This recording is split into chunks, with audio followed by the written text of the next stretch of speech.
Olá, pessoal. Bom dia novamente. Segundo bloco da nossa aula de hoje. Estamos falando aí da Lei 9296 de 96, Lei de Interceptação Telefônica, bem como de Advocacia Criminal e Investigativa. Então, no primeiro bloco, para a gente introduzir novamente a discussão, eu acredito que eu consiga resumir bem os pontos principais da aula, no sentido em que ficou peremptoriamente demonstrado que a interceptação telefônica é medida excepcional. A regra, então, a regra que nos diz o texto constitucional é da inviolabilidade das comunicações. Perfeito até aí? Então, nesse momento, quando nós falamos lá do provimento 88 de 2018, da Ordem dos Advogados do Brasil, no sentido de regular o exercício que já vinha sendo feito por advogados, por advogadas, em implementar a advocacia investigativa, nós temos por base que esse provimento, ele foi muito pertinente. Contudo, alguns questionamentos nos surgem, alguns questionamentos nos vêm à mente. Vamos lá para esses questionamentos. Primeiro deles, quais os limites do advogado em se considerando as garantias individuais a serem protegidas? Qual o modus operandi para a realização das diligências? Existe obrigatoriedade de apresentação do resultado das investigações à autoridade policial ou judiciária? Qual o modo de entrega dos resultados? Em que momento isso deve ocorrer? Pode ocorrer implementação criminal ou implicações criminais em relação do advogado, que realiza a advocacia investigativa? E, por fim, qual a situação prática ao investigado ou denunciado que não dispuser de tal serviço na sua defesa? É um serviço que é obrigatório ou não? Vamos lá. O primeiro desses questionamentos: quais os limites em se considerando as garantias individuais a serem protegidas? Quando nós falamos em limite, quando nós falamos, ou melhor, em advocacia criminal investigativa, nós temos que tomar por base, e isso foi muito bem ponderado no primeiro bloco, a questão da licitude das provas, doutores e doutoras. Nós não podemos amparar a produção de prova ilícita. Então, é teratológico, é impossível que o advogado, na realização, por exemplo, de um termo de declaração da coleta, de um termo de declaração, coaja a testemunha.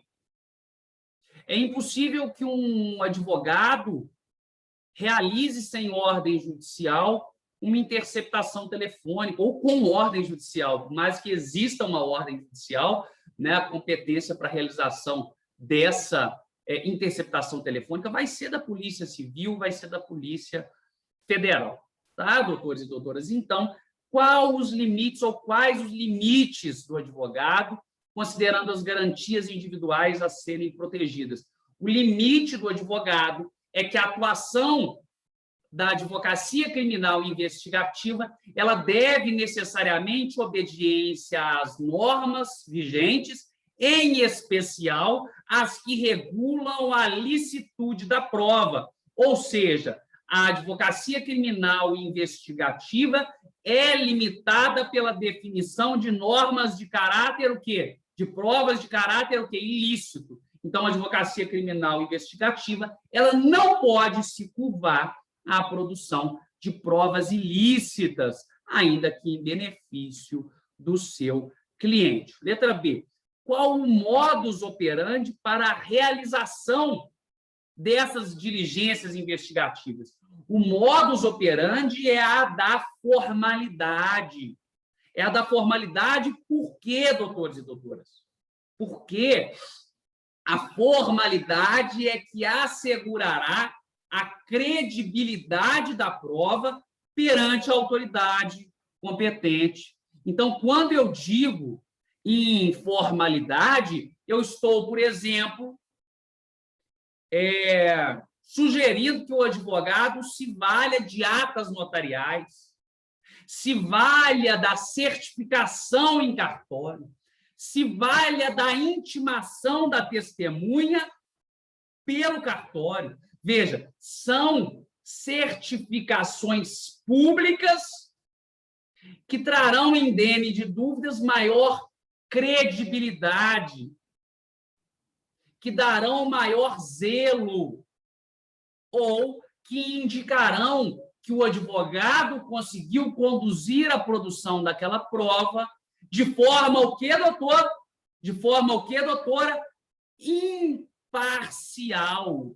Porque se o advogado conduz essa prova com parcialidade, essa prova provavelmente não vai alcançar o objetivo principal, não vai alcançar o objetivo elementar de provar ali a eventual inocência ou a eventual inocorrência do fato envolvendo o cliente. Letra C.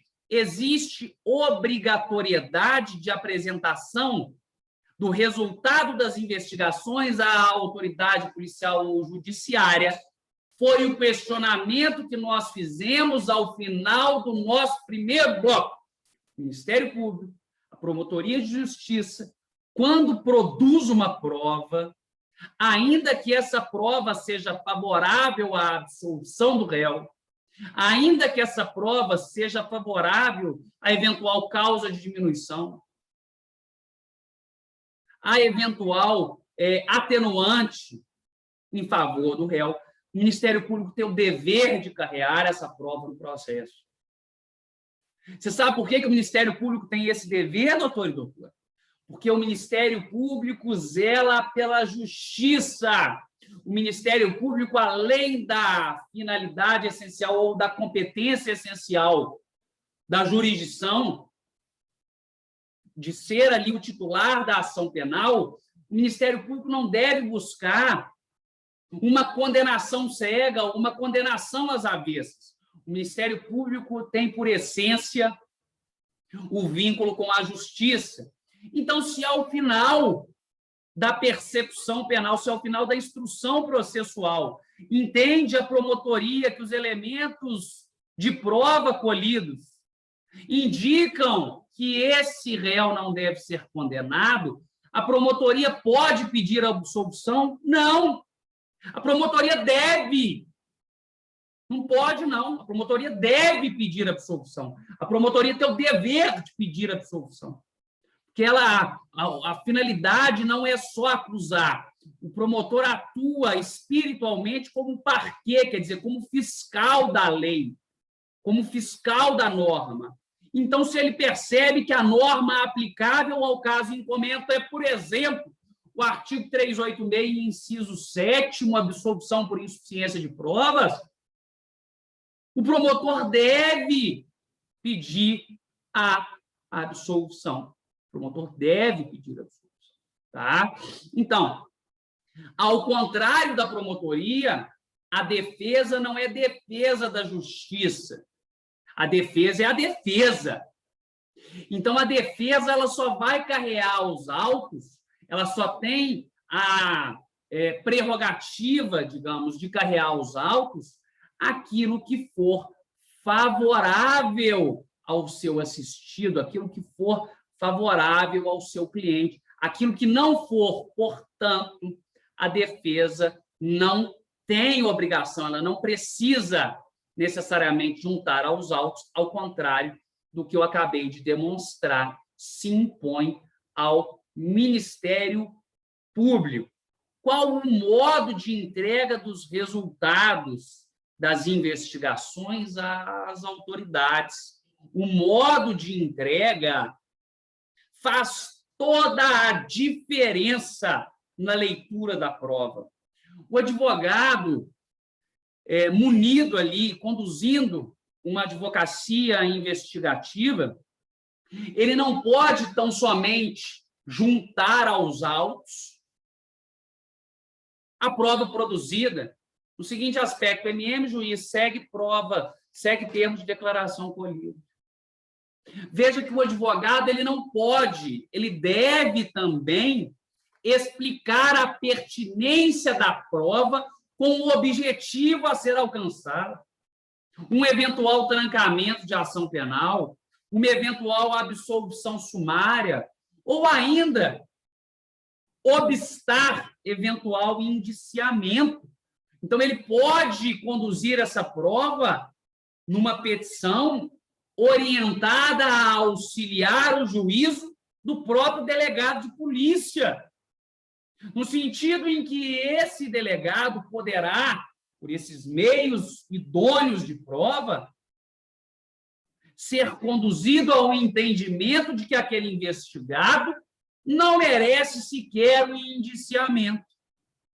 Não merece sequer o indiciamento. Tranquilo? Então, qual o modo de apresentar? O modo de apresentação é em via de petição, esclarecendo a pertinência da prova com aquilo que o advogado pleiteia. Então, se o advogado busca um não indiciamento, ele tem que explicar na via da petição ao delegado o porquê que aquela prova conduziria a um resultado de não indiciamento. Se ele quer uma absolvição sumária, ele vai esclarecer ao juiz qual ou quais os elementos previstos no artigo 397 do Código de Processo Penal são o quê? Exarados, são corroborados ou são subsidiados por aquela prova.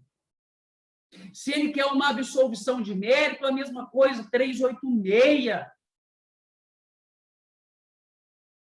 Se ele quer uma revisão criminal, idêntico. Ele tem que conduzir essa prova para demonstrar que o juízo condenatório não persiste, porque prova posterior demonstra a inocorrência do fato. Perceberam até aí? Respiraram? Então, na sequência, pode haver implicações criminais ao advogado que conduzir as investigações criminais defensivas? Depende. Essa pergunta nos remete à primeira respondida. Retornemos a ela. A primeira pergunta direcionada aos doutores e doutoras diz respeito aos limites do exercício da advocacia criminal e investigativa. Bem, quando eu digo em limitação, eu demonstrei aos doutores e doutoras que o advogado, ao produzir eventual prova, ele deve atenção e obediência às normas vigentes, notadamente, mormente, especialmente àquelas que o quê? Digam respeito à licitude da prova, ou melhor, aquelas que proíbam a produção e o uso de provas de caráter o quê? Ilícitos. Ilícitos. Então, respondendo uma outra pergunta feita lá no primeiro bloco, o advogado pode representar por interceptação telefônica na forma da norma 9296 de 96, ainda que seja em desfavor do seu cliente, por exemplo? Sim. Ou de terceiros a demonstrar que o real autor do delito não é o seu cliente? Sim. Não existe obstáculo legal. Pelo contrário, com o provimento 88 de 2018, existe autorização legal para que o advogado, em sede pré-processual, em sede, inclusive, investigatória, represente a produção de provas. Né? Nós não estamos falando aqui de requisição, né? Mas é um pedido que vai ser ali apreciado pelo juiz. Então, muito se engana quem entende que o advogado, no momento pré-processual, não deve dizer nada, não deve observar nada. Ora, em grandes casos, na maioria dos casos, eu diria, sim, a condução da investigação vai ser pelo Ministério Público, pela Delegacia de Polícia, mas a atenção do advogado leva a possíveis diligências requeridas, a serem requeridas pela defesa. Isso é plenamente possível. Isso é plenamente possível. Tá? Então, na sequência, quando nós observemos lá, vamos observar lá, quando se diz pode haver implicação criminal, sim, se o advogado, por exemplo, coage eventual testemunha, se o advogado comete ou produz prova ilícita, poderíamos estar diante ali de uma coação no curso do processo, poderíamos estar diante ali de provas, de crimes contra a administração pública 312 e seguintes do Código Penal. É possível? Sim. Então, para esse questionamento, é possível implicações criminais em face do advogado? Sim. Caso o advogado não observe a normação vigente, em especial a vedação da produção de prova ilícita, poderá ele responder criminalmente. E a situação do investigado que, por exemplo, não tem uma advocacia criminal defensiva ou que não usou, né, os seus advogados, os seus patronos, os seus causídios, não se utilizaram da advocacia criminal investigativa. E aí, esse processo é válido? Bem, sim, esse processo é válido. Nós temos advocacia criminal investigativa como sendo o quê? Nós temos advocacia criminal investigativa como sendo uma prerrogativa, uma faculdade da defesa. Afinal de contas, a incumbência da prova condenatória é do Ministério Público. Nós não podemos cair na loucura ou na falsa percepção, nós não podemos cair na loucura ou na falsa percepção de um promotor de justiça afirmar: ora, mas esse réu é culpado. Vejamos que a defesa impeliu inúmeras diligências de caráter investigativo e nenhuma delas demonstrou a inocência desse camarada. Esse tipo de argumento não pode ser usado. Esse argumento viola não só a sistemática do Código de Processo Penal, mas como os princípios elementares de direitos e garantias fundamentais da própria Constituição de 88.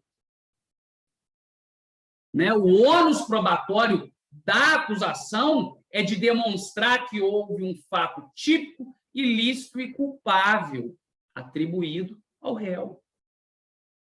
Nós não podemos nunca legitimar esse argumento de que, ora, a defesa impeliu inúmeras diligências e porque não conseguiu provar a inocência. Não, a gente não parte da condenação para chegar até a inocência. É o contrário, a gente parte da inocência até chegar a uma condenação.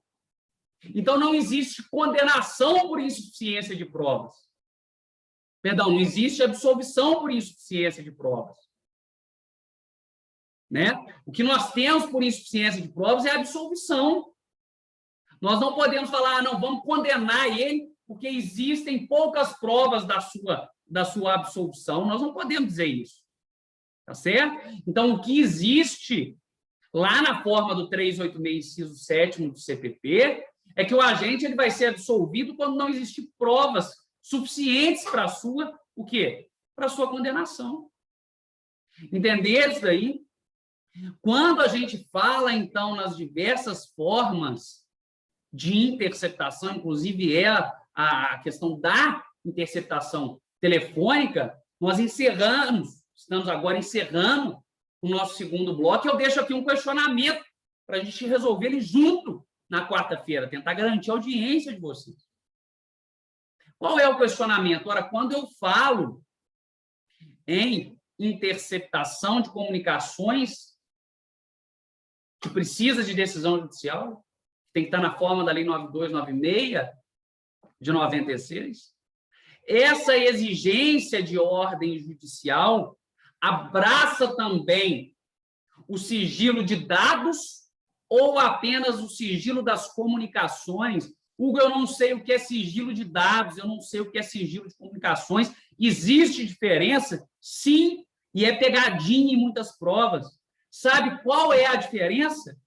Na aula de quarta-feira a gente trabalha isso aí. Uma ótima semana, queridos. Um abraço.